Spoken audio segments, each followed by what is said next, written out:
I'm about 5 or 6 books deep into this Mark Twain readathon, the Oxford Mark Twain. Original format books, original illustrations, blah, blah, blah. You've seen my other videos, but probably not. So this one is called Sketches New and Old. Here it is.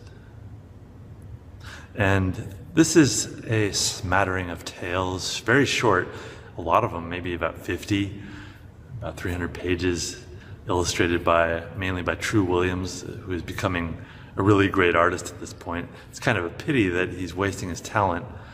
Wasting, is Mark Twain a waste? We think of him as this classic, revered author, which he could do no wrong almost, but I did not care for this book. This was, along with The Gilded Age, the worst of the books that I've read in this series, and I did not enjoy it. I was ready for it to end. Maybe 5 to 10% of the stories are actually enjoyable. For the most part, they feel like filler and just flotsam that he cranked out. Maybe he was drunk or whatever, but just little things that he put in newspapers or to pay the bills. They don't feel important at all. And I was glad to get this book out of the way. And I'm looking forward to the next book, Tom Sawyer. I think that'll be, I've read that before. It's been many years though, so I hope it holds up. I really do. I think it'll be the first book that puts together all his abilities that he's been developing. The only good thing about this, putting together a collection of 50 stories or however many, is that it forces him to write in a variety of modes.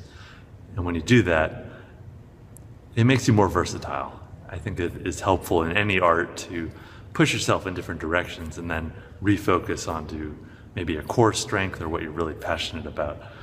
I hope that that is what happened with these books. And in addition to these stories, there's a series of nonfiction essays. I think they were published in Harper's or the Atlantic, I forget which magazine, but you can find it in the great short works of Mark Twain, for example, among other places. It is called Old Times on the Mississippi, and here it's about 80 pages. It's a precursor of sorts to a book he would later write, Life on the Mississippi. I haven't read that book yet, so I don't know how much he incorporates this series of essays into that book. I don't know why it wasn't included in the Oxford Mark Twain. I guess because it wasn't a book, it was a series in magazines, but I think it should have been published in the Oxford Mark Twain. But anyways, it is, I don't really care for it. It's very technical.